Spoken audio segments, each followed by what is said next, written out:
기도함으로 새벽기도 시작하겠습니다. 하나님 아버지 감사합니다. 아버지 앞에 나아가는 이 시간이 얼마나 귀한 것인지 모릅니다. 우리 인생을 되돌아볼 수 있고 우리가 올바른 길을 가고 있는지 다시 한번 생각해보고 하나님의 빛과 하나님의 인도하심을 구할 수 있는 이 시간, 하나님의 복된 시간, 복된 하루 되게 하여 주옵소서. 예수님의 이름 받들어 기도합니다. 아멘. 오늘 예레미야 13장 1절에서 14절입니다. 예레미야 13장 1절에서 14절까지의 말씀입니다. 여호와께서 이와 같이 내게 이르시되 너는 가서 배띠를 사서 내 허리에 띠고 물에 적시지 말라 하시기로 내가 여호와의 말씀대로 띠를 사서 내 허리에 띠니라. 여호와의 말씀이 다시 내게 임하여 이르시되 너는 사서 내 허리에 띈 띠를 가지고 일어나 유브라데로 가서 거기서 그것을 바위 틈에 감추라 하시기로 내가 여호와께서 내게 명하신 대로 가서 그것을 유브라데 물가에 감추니라. 여러 날 후에 여호와께서 내게 이르시되 일어나 유브라데로 가서 내가 내게 명령하여 거기 감추게 한 띠를 가져오라 하시기로 내가 유브라데로 가서 그 감추었던 곳을 파고 띠를 가져오니 띠가 썩어서 쓸 수 없게 되었더라. 여호와의 말씀이 내게 임하니라. 이르시되 여호와께서 이와 같이 말씀하시니라. 내가 유다의 교만과 예루살렘의 큰 교만을 이같이 썩게 하리라. 이 악한 백성이 내 말 듣기를 거절하고 그 마음에 완악한 대로 행하며 다른 신들을 따라 그를 섬기며 그에게 절하니 그들이 이 띠가 쓸 수 없음같이 되리라. 여호와의 말씀이니라.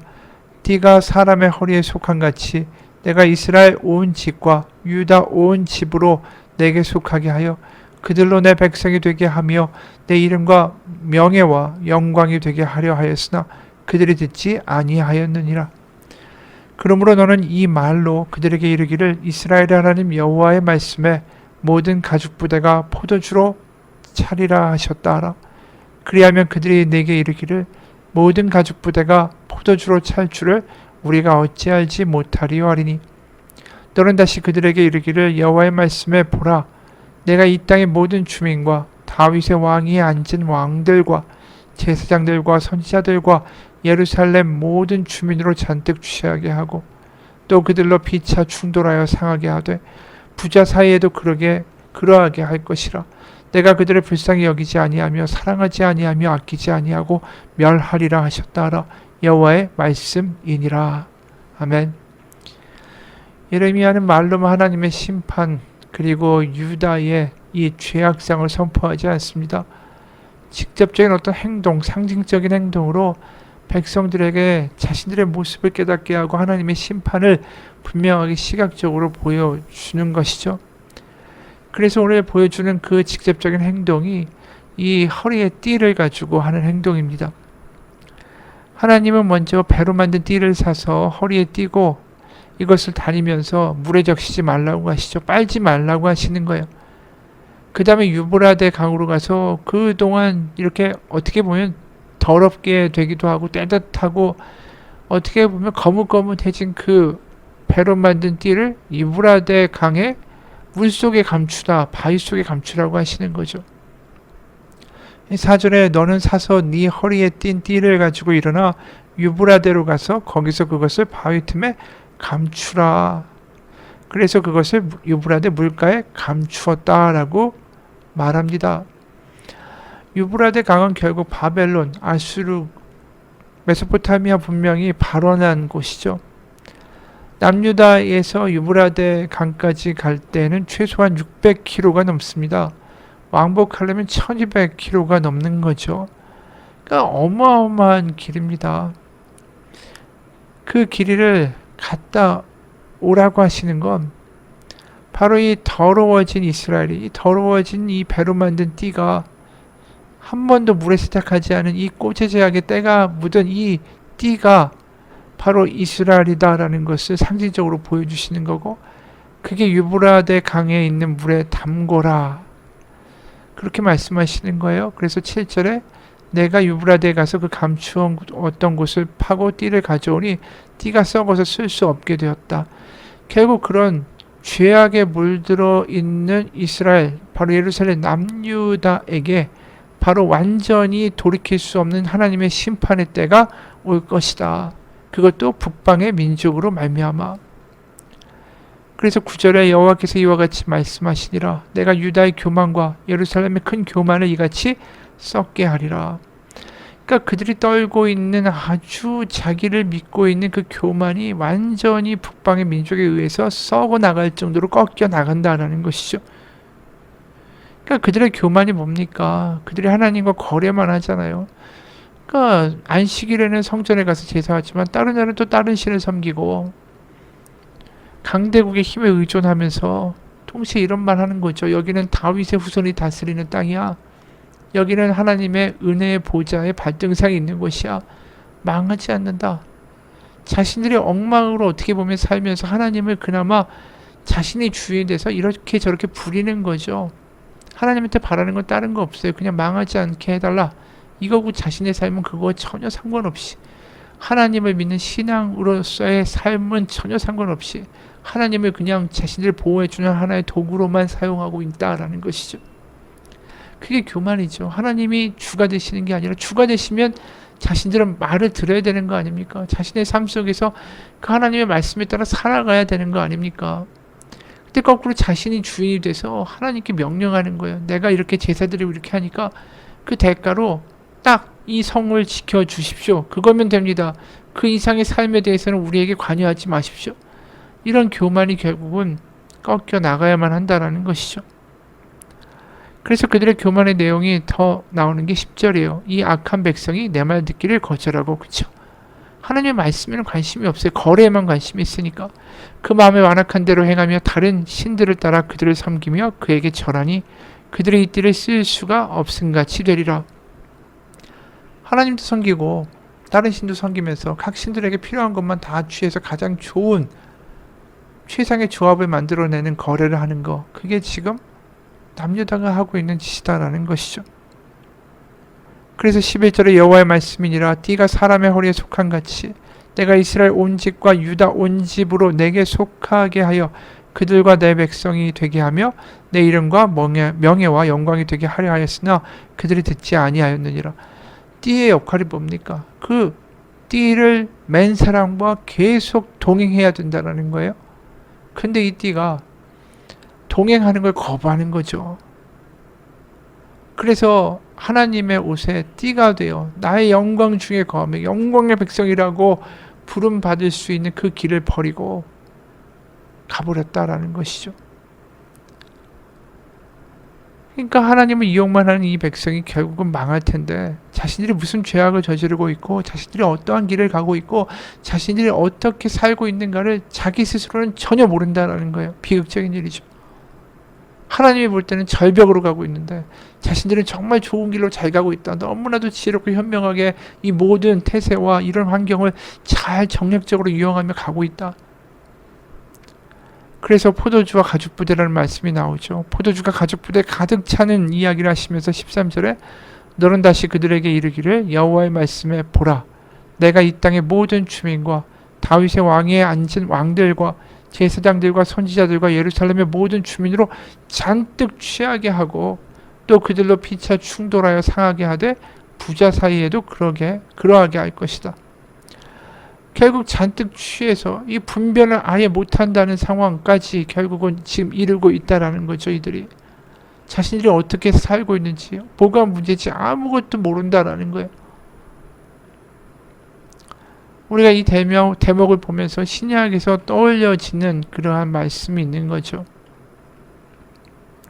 에베소서 5장 15절부터 18절 보면 이런 말씀이 있습니다. 그런즉 너희가 어떻게 행할지를 자세히 주의하여 지혜 없는 자 같이 하지 말고 오직 지혜 있는 자 같이 하여 세월을 아끼라. 때가 악하니라. 그러므로 어리석은 자가 되지 말고 오직 주의 뜻이 무엇인가 이해하라. 술 취하지 말라. 이는 방탕한 것이니 오직 성령으로 충만함을 받으라. 이 사도 바울의 말씀이 그냥 나온 게 아니에요. 이게 구약의 어떻게 보면 전통 가운데 있는 거죠. 지금 이스라엘 예루살렘 백성들이 완전히 술에 취해 있는 것입니다. 분별을 못하는 거예요. 그러니까 사도 바울도 똑같이 말하죠. 술 취하지 말라. 이는 방탕한 것이다. 술 취한다라는 게 결국 뭡니까? 지금 읽은 에베소서 5장 15, 16절처럼 지혜 없는 자가 된다. 또 주의 뜻이 무엇인지 분별하지 못하고 세월이 악한데 알지도 못하고 그렇게 그냥 어영부영 떠밀려 가는 거예요. 그게 술 취한 것이다라는 거죠. 딱 예루살렘에 있는 백성들이 하는 짓이나 또 에베소서 교회에 이 사도 바울이 그 당시에 삶을 살아가는 백성, 그 믿는 이들에게 하는 말씀이나 결국은 똑같은 것이죠. 그러니까 분별할 수 있는 지혜가 필요한 거예요. 그러니까 우리도 마찬가지예요. 이 세대를 살아가면서 우리에게 가장 필요한 게 뭘까요? 내가 어떻게 살고 있는지를 분별하고 내가 어떻게 가야 하는지 방향을 제대로 깨닫고 지혜를 얻어가는 것. 주의 뜻이 무엇인가? 가장 선한 길이 무엇인가? 그것을 분별하면서 살아가는 것. 때를 분별하는 것. 그래서 지금 이 시간이 어떤 때인지 알아가는 것. 그래서 내가 무엇을 해야 하는지를 아는 것. 그것만큼 중요한 게 없죠. 맞습니다. 우리가 무엇을 해야만 하는 때인지를 아는 것. 그것만큼 대단한 지혜가 없죠. 많은 경우에 학생 때 공부를 해야만 하는 때라는 걸 몰라요. 그리고 건강할 때 건강을 지키기 위해 운동해야 할 때라는 것을 알지 못합니다. 우리가 늘 그래요. 분별하지 못합니다. 그냥 세월이 가는 대로 흘러가는 거예요. 중학생이 되고 고등학생이 되고 그냥 해마다 가니까 가는 거고 그냥 건강하니까 술 퍼먹고 놀고 그냥 위야무야 살고 그냥 그렇게 살아간다는 거죠. 때를 분별하지 못합니다. 조광호 신부님의 단상집 그대 문의 안과 밖에서라는 글이 있는데 그분이 독일 유학할 때 TV를 통해서 봤던 영화 이야기를 적어놨습니다. 죽음의 수용소라고 불리는 나치 수용소에서 마지막까지 살아남은 유태인이 수용소의 나치 군인 중에 가장 악랄했던 병사의 고향을 찾아가는 영화의 내용이에요. 방문의 동기는 분명하죠. 그 인간은 도대체 어떤 끔찍한 환경에 자라났길래 그렇게 악마와 같았을까? 이 어렵사리 그 병사의 집을 찾은 이 유태인이 너무 충격을 받고 할 말을 잃었습니다. 틀림없이 악마의 모습일 거다라고 생각했던 그 병사의 노부모가 너무나도 착하고 어진 시골 농부였어요. 노부부의 안방에 걸려있는 사진 속의 소년, 환한 미소에 눈빛이 천사처럼 유순해 보이던 그 소년이 바로 그 악한 사탄과 같은 그 나치 군인의 어릴 적 모습이었다라는 거죠. 그 천사의 눈빛을 가지고 있던 소년이 가장 흉악한 나치 군인으로 변한 거예요. 전쟁과 군대라는 특수한 상황 때문에 군인이 상관의 명령에 무조건 복종해야 되는 것은 맞습니다. 하지만 많은 병사가 있는데 유독 이 병사가 그렇게 악랄하게 굴었다라고 하면 그건 분명히 이 사람의 책임이 있는 거죠. 결국 왜 그랬을까 보면 이 병사가 자신의 시간을 멈추어서 내가 제대로 가고 있는가를 분별하지 못하고 그저 흘러가는 대로 그냥 감정이 먹여주는 대로 주변에서 박수 치는 대로 또 주변 사람들이 하는 대로 그냥 술 취한 듯 자신을 떠맡겼기 때문에 나타난 결과였다라는 것이죠. 여러분, 우리에게 필요한 게 뭘까요? 분명한 믿음입니다. 내가 어디로 가고 있는지를 막상 모를 수 있어요? 아니, 아까 얘기한 대로 우리가 건강할 때 이렇게 해야 된다라고 아무리 이야기해도 들리지 않죠. 주변에서 우리가 학생 때 공부할 때다라고 이야기해도 부모의 이야기가 들리지 않습니다. 똑같은 거예요. 우리가 하나님의 말씀을 들어야 돼. 너 이렇게 하면 안 된다라고 하나님 말씀하시는데도 그거를 못 듣는다. 그게 문제인 거죠. 그게 들리면 지금 내가 뭐뭐를 해야 될 때구나. 그 말이 들려지면 나의 삶이 달라질 수 있는 거예요. 부모님의 말이 들려요. 공부할 때다. 맞아, 공부해야 돼. 이게 그냥 머리로 뿐 아니라 가슴으로 들려지기 시작하면 노는 걸 멈추고 공부하기 시작하죠. 자기 스스로. 우리도 하나님의 말씀이 들려야 되는 겁니다. 때를 분별할 수 있는 것은 하나님의 말씀이 우리 가운데 들려질 때만 가능한 거예요. 그렇기 때문에 우리가 하나님의 말씀을 듣는다는 게 얼마나 중요한 일인지 모릅니다. 예배를 그냥 들어와서 앉아있다가 1시간 때우고 지나가는 게 아니라 우리가 말씀에 큐티를 하면서 그냥 검은 건 글씨고 하얀 건 종이구나가 아니라 하나님, 바로 이때에 나를 위하여 하나님이 하시는 말씀이 무엇입니까? 내가 나의 살고 있는 이 시대와 삶과 환경을 분별하기 위하여 하나님 바라봐야 할 하나님 안경을 주십시오. 내 눈이 열리게 해주십시오. 이런 간절한 기도를 가지고 믿음을 가지고 예배드리고 말씀을 읽어야 되지 않을까요? 그러면 우리의 삶에서 순간순간 내 삶에 이거는 멈춰야겠다. 이건 아니다. 이렇게 가면 안 되겠다라는 게 분명해지는 거죠.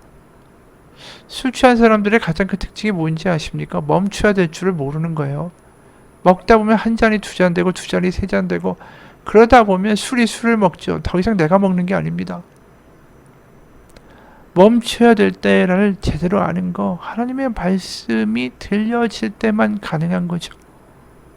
죄도 마찬가지예요. 우리가 죄악의 길로 가게 되는 거, 우리가 멈출 줄을 모르기 때문에 어느 순간 그냥 그렇게 빠져가고 익숙해지고, 그러면서 내가 이렇게까지 망가졌는가를 내 스스로 모를 때가 돼버린다는 거죠. 술 취하는 것처럼 죄의 중독이 돼버리는 거예요.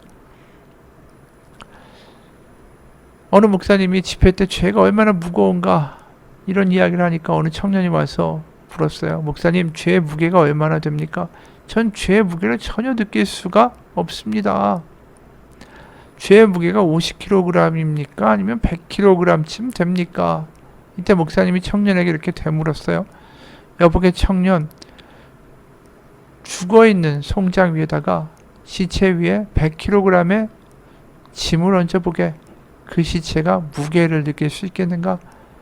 죽은 송장은 당연히 느낄 수 없죠. 그렇게 대답하니까 목사님이 이렇게 얘기했어요. 죄가 악습이 넘치면 하나님과의 관계도 끊어지고 기도나 내 상황에 대한 원통함도 사라집니다. 그렇게 무감각한 상태로 술 취한 상태로 놓이는 거죠. 그러면 내가 어디로 가는지, 내가 어떤 문제가 있는지조차 깨닫지 못하게 되는 거죠. 그러면서 이렇게 사는 거지, 이런 게 좋은 거 아니겠어? 그렇게 지나가는 거죠. 그러기 때문에 아무런 죄에 대한 무게가 느껴지지 않는 겁니다. 맞습니다.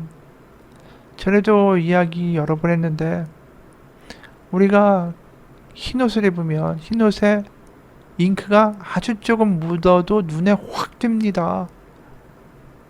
그러니까 그걸 지우고 빨 생각을 하죠.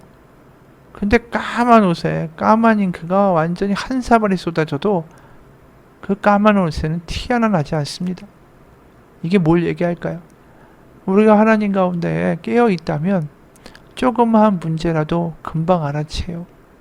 하지만 우리가 완전히 술에 술 탄 듯 물에 물 탄 듯 그냥 술에 취해서 사는 삶이 되면 우리 가운데 정말 심각한 위협과 도전과 문제가 있어도 전혀 느끼지 못합니다. 그 이야기예요. 여러분, 우리가 깨어 있어야 됩니다. 분별할 수 있어야 돼요. 분별할 수 있는 유일한 기준은 하나님의 말씀 때문입니다. 하나님의 말씀이 들려지면 멈춰지게 돼 있어요. 그리고 하나님의 말씀이 들리는 사람의 가장 큰 특징이 뭔지 아십니까? 해야 할 것과 하지 말 것이 분명해진다라는 거예요. 하나님의 말씀이 들려지면 이건 하나님이 좋아하시지 않아. 이건 하나님이 원하실 거야. 그 예와 아니오가 분명해지는 거, 그게 깨어있는 사람의 특징이죠. 술 취한 사람의 특징이 뭡니까? 뭘 해야 될지 모르는 거예요. 이거 해도 되나 저거 해도 되나 그냥 그런 거지. 마지막으로 한 이야기로 마치죠. 아이가 학교에서 들은 말을 엄마한테 합니다. 체육 시간에 비가 와서 못 나가니까 선생님이 어려운 말 하기 시합을 했어요. 선생님이 낸 어려운 말은 앞집에 사는 법학 박사는 백 법학 박사이고 윗집에 사는 법학 박사는 박 법학 박사이다 였어요. 한 사람씩 나와서 기록을 재는데 아이들이 다 더듬는 거죠. 그러면서 계속 게임을 했습니다. 그래서 아이가 집에 와서 이야기했어요. 자기가 또 다른 한 선생님이 시킨 뜰에 말 멜뚝, 말뚝인가? 말 못멜? 말 말뚝인가? 라는 제시어를 3번 만에 통과했는데 자기가 가장 빨랐다고. 근데 엄마가 이렇게 얘기하죠. 정말로 어려운 말은 그게 아니고 예와 아니요 그거란다. 맞습니다. 예할 때 예할 수 있고 아니요 할 때 아니요 할 수 있는 것은 하나님의 말씀이 우리 가운데 있을 때만 가능한 거예요. 깨어있는 사람만 말할 수 있는 것입니다. 이걸 해야 한다 아니다를 알 수 있는 사람, 깨어있는 사람, 술 취해서 뭐가 뭔지 전혀 분별하지 못하는 자가 아니라 하나님 가운데 해야 할 것과 하지 말아야 할 것을 아는 사람, 하나님의 말씀이 우리 가운데 분명한 사람, 들리는 사람, 그 사람 지혜로운 사람, 복된 사람, 하나님의 복된 길을 가는 사람 되시길 주님의 이름으로 축원합니다. 하나님 아버지, 우리가 말씀을 읽는 것은 숙제가 아닙니다. 우리가 살아가는 길이 제대로 가는 것인지 또 삶 가운데 예와 아니오를 분명하게 하는 삶을 살기 위하여 말씀을 읽는 것입니다. 술에 취한 것처럼 뭘 해야 되는지 뭘 하지 말아야 되는지 그것조차 구별하지 못한 인생으로 살지 않게 하옵소서. 어릴 때부터 공부를 왜 해야 하는지도 모르겠고 뭘 할 때마다 아무런 이유도 없이 그냥 세월만 흘려보내는 인생으로 살았다면 이제 하나님의 말씀 가운데 그 말씀이 들려줘서 해야 할 것과 하지 말아야 할 것을 분명히 아는 인생, 그래서 하나님의 복된 인생으로 살아갈 수 있도록 하나님 인도하여 주옵소서. 예수님 이름 받들어 기도합니다. 아멘. 하늘에 계신 우리 아버지의 이름을 거룩하게 하시며 아버지의 나라가 오게 하시며 아버지의 뜻이 하늘에서와 같이 땅에서도 이루어지게 하소서. 오늘 우리에게 일용할 양식을 주시고 우리가 우리에게 잘못한 사람을 용서하여 준 것 같이 우리 죄를 용서하여 주시고 우리 시험에 빠지지 않게 하시고 악에서 구하소서. 나라와 권능과 영광이 영원히 아버지의 것입니다. 아멘.